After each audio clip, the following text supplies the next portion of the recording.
We say this every time. You guys are in for a crazy treat today. We are hot off the press right now with a guest we just had on named Mr. Sam Gembel from Flint, Michigan. We talked a lot, obviously, about the series that we're going through. And I heard today I don't even really know how to verbalize it, but like after selling so much stuff, when you hear something so good that you go, how have I never thought like that? And it's like, it made me rewind and go, we've missed out on everything. Hundreds of thousands, if not millions, plural, of dollars that he said today. And so do yourself a favor, invest the time in this episode.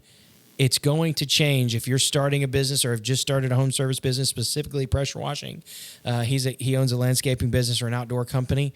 Do yourself a favor and invest the minutes to watch this episode. It is bonkers. Yeah, it will be the most watched, the most played, the most downloaded that we've ever done. There's so much value from the straight out of the gate.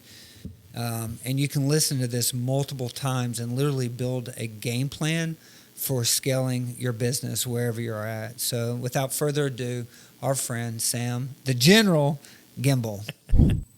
What's up, Brady and Joshua? What's going on, man? What's up? I'm honored. We finally have made it happen to get us together. It begins. So all the planning, all the talks, all the messages exchanged have led us to this.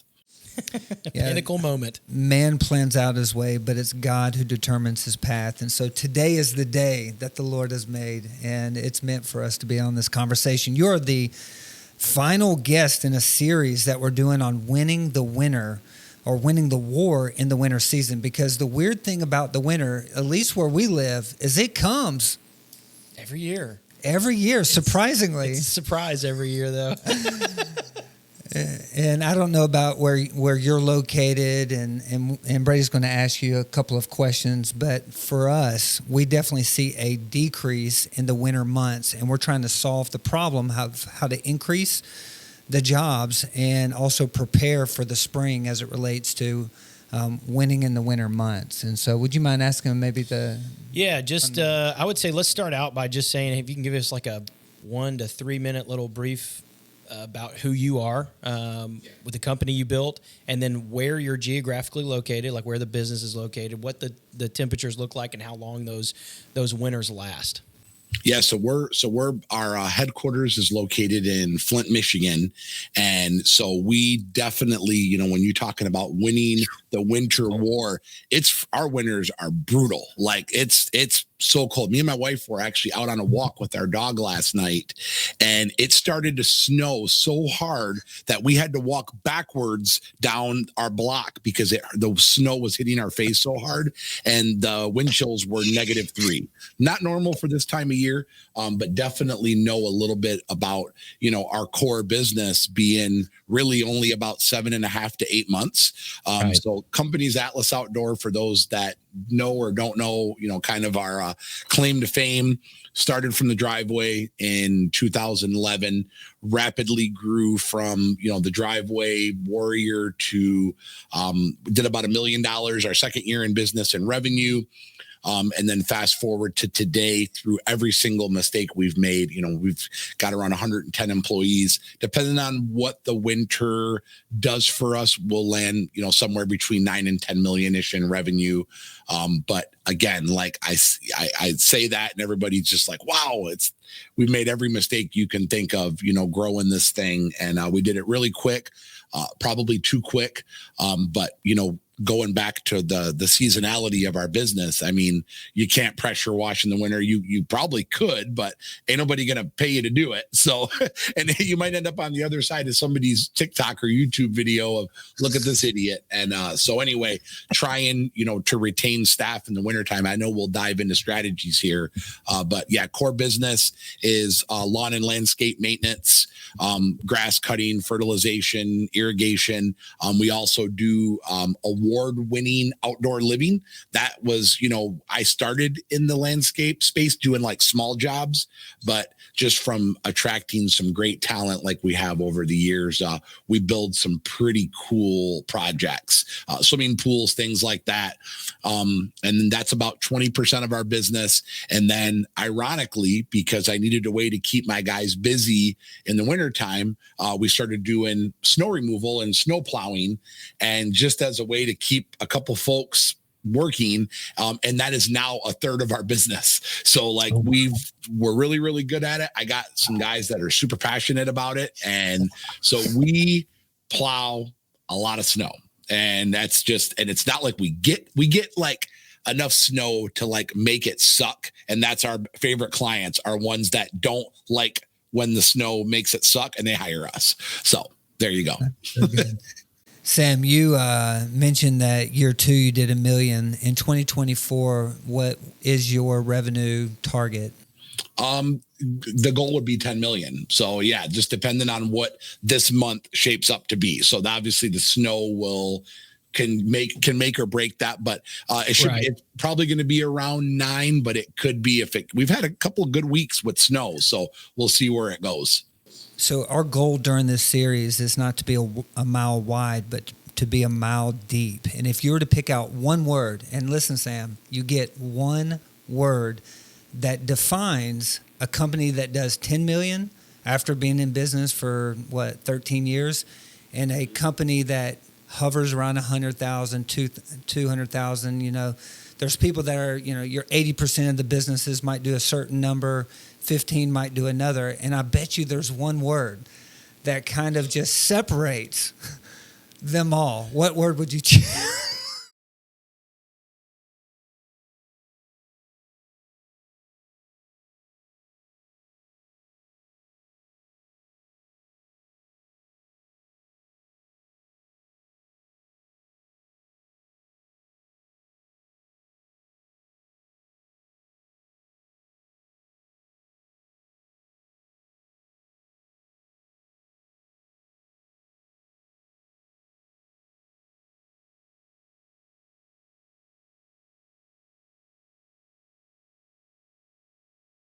Well, let's dig into intentionality. If I wanted to move my tiny little business into a multi-million-dollar business, what are some of the habits or the intentionality that I have to change, especially in the winter months? Yeah. So the thing I think so many business owners miss in the winter months is the ability to prepare and cultivate relationships for the peak season. So if let's just say we were not able to do snow removal in the wintertime, which obviously produces revenue and produces profit, I am going to be a sales and relationship building machine with hundreds upon hundreds of quotes prepped and ready for spring rollout. And this is the problem that business owners get into. And I will take guilt to it as well, because we hit this peak around 7.5 million is in the springtime, probably much like in the beautiful city of Nashville, like what you guys deal with. Springtime rolls around and you are like, oh my gosh, the phone, it's ringing. Oh my gosh, we're so busy. We can't have enough pressure wash technicians. We're all over the place. So what do? You pull back on marketing and you pull back on all the things because you don't need to put so much energy in when the gold rush is flowing into you. You're able to back off the marketing down because you're busy. We used to do the same thing. Like as soon as April 1st hits, we shut the Facebook ads off. Why are we going to pay money and dump it into marketing when we're already busy? But if your window is limited to, say, a 9-month or a 10-month service schedule, you need to be maximizing your production capacity during those 10 months to the point to where you can actually enjoy a little bit of the slowdown. If you're not maximizing, what I see with the ebb and flow of businesses that struggle with the wintertime, it's that they actually hit a couple struggle points during the season as well. Like there'll be a little bit of a slowdown in the summertime because when you pull off the marketing dial, the sales push during the gold rush of the spring, as soon as that schedule starts to taper off, what do we want to do? We want to react and start dumping all of our money into marketing when, guess what? Our customers are going, we're not buying right now, which would be like in that slowdown of the summertime. So if just like with the Christmas lights world, all of it, you're building up your client base the year before for the next year. So it's everybody wants the sale right here and right now, but you're building now for what's going to happen next year and 2 years from right now. And when you've got a pipeline with 10, 15, 20,000 clients that have at one point done a service for you, I won't market any particular customers, but I have a coaching client in North Carolina that they have to send their text blast out in small spurts because if they send them all too much, they can't keep up with the crazy amount of leads that come in. Why is that? Because they've spent years building those tickets and relationships to where now they're getting 10x return on their marketing efforts. So if you can't go produce in the winter, don't think about producing revenue. Think about how do I maximize getting more out of the 9 or 10 months that you do get to produce. Yeah. That way in the winter, you're like, whoo, we did it. And now you can actually relax. You know, what's crazy is I have that feeling of like, oh, but it's like, but we can't afford that feeling right now. That brings me to another question. We've had 5 or 6 conversations today, I think, about this topic, and we continually hear to prepare. And like a farmer, you're putting a seed, it's counterintuitive right now, the analogy, a seed in the ground in the wintertime. You just need to be prepared to actually harvest it when the season comes. And if you harvest it in the right time, and that's what I hear you saying, but I want you to take me back in time a little bit to 2011 Garage Sam. I want to hear and make me feel the feelings you felt on the first winter or two. I get goosebumps whenever I think about it. I do. I get goosebumps. Take me there. Yep. So first, the very first thing we did, we had 2 services that we did. One of them still lies in the portfolio. If we need to turn it on, we can, but I try to not. But you know what? We would do apartment clean out and preparation for new tenants. It was miserable. But there's such a demand for it. When you've got thousands of apartment units that turn. And so we're trying to grow a maintenance company. So I'm telling you, there's a demand for cleaning. He's writing this down. I'm like, don't write that. That's the last thing we need right now. To the point, it got so busy because there was such a need for it. Because think about this. When a person moves out of an apartment building, a unit, they can't start getting money coming in until it's cleaned and prepped and ready for the next person. Well, times that by thousands of doors that you have. Right. Nashville is loaded.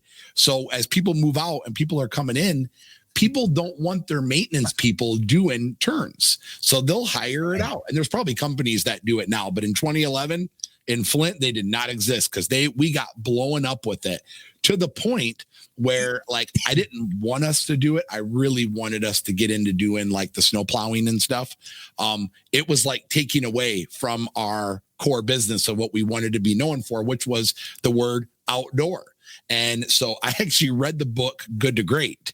And in the book Good to Great, it talked about your hedgehog concept. And it mentioned, can you be the best at it? Are you passionate about it? And can you make money doing it? And I was like, can you be the best at it? I don't think we're very good at it. Are you passionate about it? The answer is frick no. We were making enough money to pay the bills. So we it was taking away from what we wanted to be. So remember I mentioned my word intentionality, like we needed to be intentional to just say no. And we don't do that. We don't offer that. This is what we do. This is our core business. And so that was the one. The other one was actually like litter control, trash pickup. So like all your retail, all your businesses, they pay people to pick up trash from parking lots to empty trash receptacles. There's a business there. Everybody wants to pressure wash, but they don't want to pick up the baby diapers. And there's a business there. I paid my mortgage for 2 years picking up garbage for Best Buy. Wow. My first commercial contract was doing the trash for 13 Best Buys. And I charged them $4,500 a month because I could pay all my bills if we made $4,500 a month. And so like that, you know, you got to just get creative. But to go back to it and like, if it was just a way to get through, that's great. I would want to be intentional to make it something that's a part of my business if I was doing it again now. So if I'm in the pressure wash business, the debris, that actually, there's a business there. You could put that in. There's companies that's what they do. They are litter control, you know, receptacle emptying, like your shopping centers, your strip centers, all those malls, they pay companies to do that. And normally those companies, some of them do the pressure wash and other stuff, but not all of them. So, but yeah, we did that for a few years before we got enough snow to keep 15, 20 people busy in the wintertime. So. Yeah, that's so good. Now, our series is called Winning the War. And so I'd like to give you a nickname here on the show, and you can receive it or reject it. We'll play that game. But you're going to be called General Gembel. Is that okay? Dude, I've been called worse. Okay. So General, what you just shared with us is that if we don't want to pick up diapers and empty out apartment complexes, we have to win the war in the winter in building relationships. That's where I want to dial in for a second. How did you determine the who's you needed to build relationship? And then how do I identify the who's I need to build relationship with? Yeah, I would start with that. And I know it's kind of a low hanging fruit answer, but you should know what your avatar client looks like. So if I was to ask you right now, or if you were to ask me, better yet, if you were to say, Sam, what does your target client look like? We've got two. We have one for residential and we have one for commercial. But really you could identify them into one thing, and it's any client that is willing to let us do what we specialize in.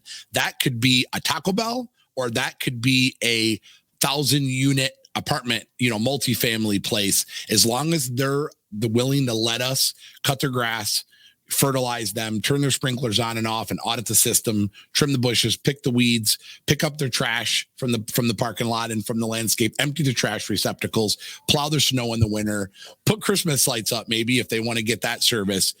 Knowing the customers we want to serve, that allows us in the slower months, like, you know, right now, obviously we're doing this in December, but we are preparing for mid-January forward on the days, because we have all these incredible team members that want to work, but it doesn't always snow. So you got to have something.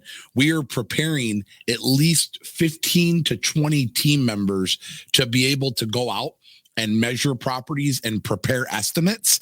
That way, as soon as we're about ready to launch, when people buy our services, so good, they are going to be like, bah, bah, bah, bah. We're already ready to have, we already have the quotes prepared, dated, ready to go. And their task, their goal is to get a contact and just measure and get the pricing and make sure that it's a good fit. So it's our job as the leaders to make sure they know what our avatar client looks like. But now, instead of, here's the difference. I'll compare it. You talked about harvesting. There's a difference in sales between being a farmer and being a hunter. Farmers plant seeds and just hope the phone's going to ring. Hope somebody sends you an email. Hope that somebody walks through the door and wants a quote. Hunters are just that. They're going out and looking for the kill. And I think, you know, over the years, my sales team has gotten, I'll call them out. We've gotten a little spoiled. You know what? Like, I know both of you guys have said that you have children. my wife breastfed both of our kids. And I love this comparison. When I talk to people, my wife always goes, here he goes with the breastfeeding story. When the mom is breastfeeding and the milk is flowing well, what's the baby do? And just lays there with the mouth open. But all of a sudden, when that supply starts to get less and less, and the baby's got to work a little bit, what do? They're pushing, they have to get aggressive. Or what happens? The mom has to start to supplement because she doesn't have enough food supply to feed the baby, right? So many businesses in the home service industry were formed. So many were formed when the milk was like this. Yeah. It's easy to build a $500,000 pressure wash company when all you got to do is put a wrap on your truck and people will hire you. It's not like that anymore. The gold rush is over. The milk flow is over. Now you got to work a little bit harder for those leads. And you're seeing it right now. There's such a variance in company size. You're either chucking the truck and you're out there getting her done with your pressure washer. Maybe you got one guy working for you, two guys, two girls working for you, or you are breaking that 1.3, 1.5 million. And if you're in that category, you can build that business to be a $5 million business or more, because you've already proven that you've got a brand. You've already proven that you've got a sales process. You've already proven that you know how to market and close deals. But the person that's watching this, the guy in the truck that's out there on every single job. I mean, that's what you're going to always be if you're always going to do just that. You have to choose to be a hunter and not a farmer, because when you're out there pressure washing, you're not selling unless somebody actually comes by and sees you, which is maybe potentially one client if you're lucky. But when you're out actually being the one doing the hunting, it changes everything. All right. Daddy likey. All right. General, I can identify that you are a cold-blooded killer. You've done some hunting in your days. So let me ask you a question. Once I determine who my avatar is, can you help me understand the strategy on how to build a relationship with my avatar customer? That's great.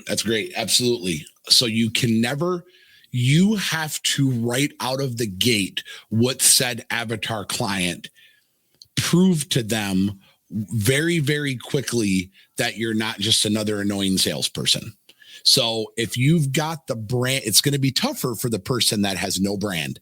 They have nothing where somebody can say, I've seen your trucks around before.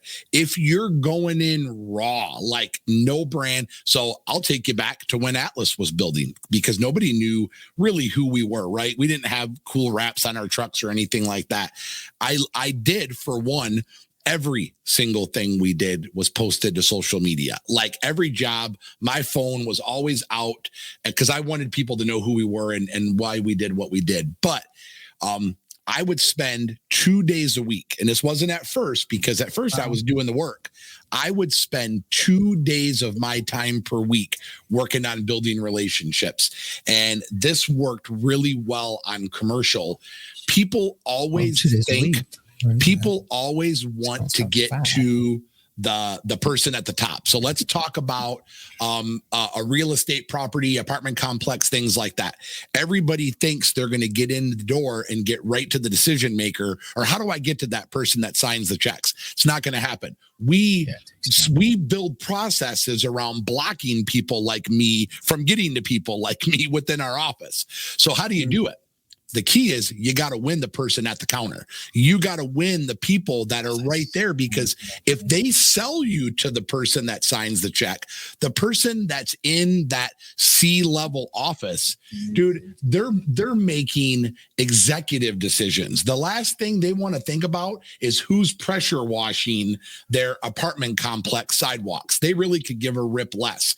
The person so if somebody in that office says, hey, I want to work with Browns to do this, I think they're going to deliver a great product. If I'm the decision maker up top, that's one decision I don't have to make. If they've proven to you that they're a credible company. So Quit trying to get in with that upper person. You're never going to get to them. You might get lucky, meet them at a Starbucks one day and go, oh, I've been trying to get you. I've had it happen in the line at Starbucks before. I'm ordering my drink and the girl goes, what's the name? And I say, Sam. And the guy next to me goes, are you Sam Gembel? And I go, yeah. I've been trying to get with you to do a check out our radio commercial. I'm going, stop into the office. And they go, I have. And your office says, you don't. Dang it. So, but that was just luck that this guy found me at the Starbucks. But in the complex, you've got to get here's the thing.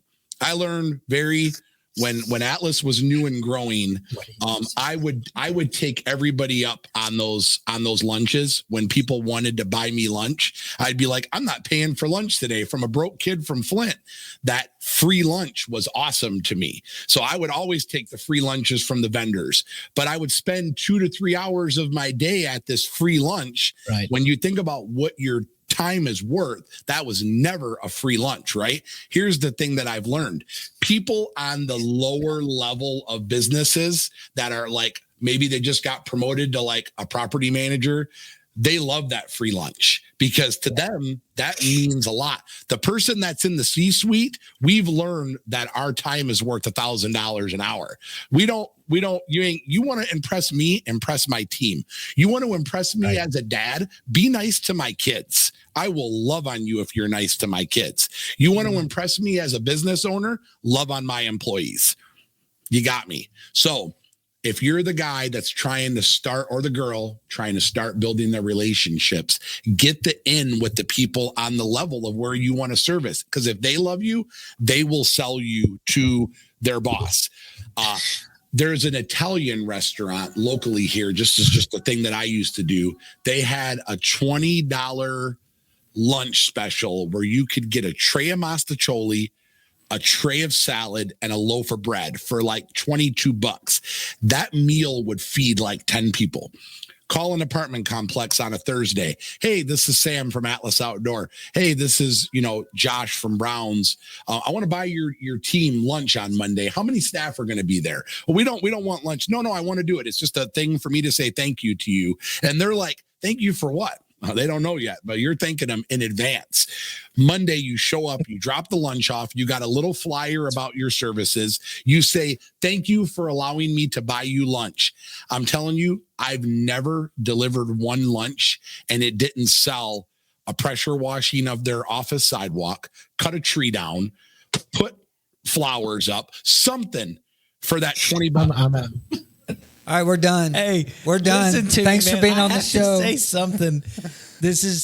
We're done. Oh man, 14 years later, these clients have paid us millions of dollars from that lunch. But everybody wants to walk in empty-handed and go, "Hi, this is Josh from Browns, and we want to pressure wash you." And the person in the office goes, "Yeah, I've had 5 other of you that walked in here. Can I speak to your manager?" Dude, let me just say something. I hope this does not sound. I'm going to say two things. I don't love to just pump people up all the time, and I don't like to brag. I've sold over $3 million worth of pressure washing. We're going to, hit close to 10 million, and it's great. It's great. I have never heard someone what this is so embarrassing. I don't even know how to verbalize this. I have never had that thought that you just shared. Just when the person at the counter, the people in the day-to-day, or who's going to be there anyways, they will sell you. That I literally actually am a little bit speechless. I'm not even kidding. That advice right there may have just changed our literal business. I'm deadly serious, man. That was crazy. Think about the person that is I'll give you an example. Think of the person that's in property management. Okay. This is one of our avatar clients. I'm in property management.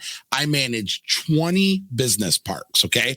In each business park, I've got 10 to 30 tenants.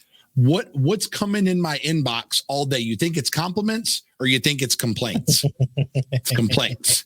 Right. If I can make that person's life easier, they are going to want me to do their whole portfolio. But you're not just going to get to that person. They're busy. But if one of their tenants says, I really like these Browns guys, we should give them a chance. Now you've got the in. They might start you with one property just to see how you do. But when it goes well, as their business continues to grow, so does yours. So does yours. We're at 28 minutes. This is so crazy. Yeah. I can't stop now. I know we're at 28 minutes, but like I have to keep going. I have to ask. So when you're training your team to do this, what is the strategy you're giving these guys who are supposed to win the person at the counter? Because like you've just said, anybody can go in and say, hey, here's my business card, hand it to your manager, da-da-da-da-da. I mean, how many touch points does it usually take? And what's the strategy on the follow-up game to turn them into a paying customer? It's a lot harder to train and equip people with that strategy if you're just trying to get somebody to get the lead, but not actually be the closer. So when we're talking about our strategy to build 100, 200 quotes, these are not closers. These are people that are very blue collar that, you know what? People trust them. People trust the guy in the trenches. So when that guy goes in and goes, hey, my name's John. I'm from Brown's Pressure Washing. I'm one of the technicians. Hey, I'm just looking to get my spring calendar filled up. There's an instant trust, and all they're trying to do is get a contact. They're not closing the deal. They don't. That's our job as sales and business development to close the job there. But if I'm the person that's in sales, in business development, my strategy is going to be so different to where you just don't want to be annoying. If people can see that you're there and you're confident enough to be like, I'm going to be busy with or without you, but I'd rather be busy with you, then people want to buy into that, man. People want to buy into that. I heard once that somebody said you should sell like you've got $1 million in the bank. And when people are like, man, I want to be a part of what you're doing or what you've got going on, it completely changes the mindset of the person selling. But with your team, here's my point to the team member building the quote book up for spring. If they know if they don't understand the why behind it, none of it will. I'm going to get all Simon Sinek on you. If they're just like, why am I out here doing this? I'd rather be playing video games. Then your plan of attack is going all wrong. But when they understand that as the company continues to grow, that they get to be a part of it, it completely changes their push to want to sell and help be an ambassador of the brand. So getting them to understand why you're doing it. Hey, our goal is to not have to lay people off in the wintertime. We want to be able to keep our team employed year round. They're all thinking sales at this point. Everybody is on the bus at that point. People have asked me before, when does Atlas stop growing? Could I just get rid of it now and, go out and get to do consulting and meet? I love adding value to the world. Here's the thing that helps me and other businesses. As long as my team wants more out of life and wants to continue to grow, it's my God-given duty that I have to help grow this business because other people are depending on the opportunity. So, Sam, man, so good, man. You are not allowed to speak another word. It is criminal how much value you're offering for free right now. Oh man, we have to move to a paid subscription. Right now. If anybody wants to ever hear you speak again, they're going to have to pay for it. That's funny. They're already paying. They just don't realize it. They're paying with their time. They're paying with their time, which is the most expensive. If they will apply when the person at the counter, you just made somebody millions of dollars that watches this. I swear. Yeah. If the shift manager at Taco Bell loves you, you're in. Yep. Yeah. The You're shift just manager, so right, you're man. in because that they will sell you to the store manager. If the store manager loves you, the regional manager is going to hear about you. If the regional manager hears about you, they're going to sell you to another region. Win the person at the counter, make their life better. They will sell you, but everybody thinks they can just skip that part of the process. Sam, if people want to find out more about you, follow you on Facebook, hire you as their personal CEO and buy your company, how can they get in touch with you? Dude, I'm an open book and easy to find. The journey can start at samgembel.com. Hey, thank you so much for being a guest. We're literally kicking you out because I feel like you've given so much value. We're going to have to chop this into 5 episodes. We just need a round 2, man. Let's jam out on a round 2. Always an honor, man. Josh, I'm glad God opened up our calendars to make this time work. So, hey, it's been a pleasure to have you on the show. And I feel like I have a budding friendship in Anna Marie Island. Anna Maria Island. Get it right. Get it right. Yeah, Anna Maria. Whatever. But you do, my Thank brother. you, Sam. Very welcome, you guys. Enjoy the rest of your day, my friends. Yes, sir. Take care.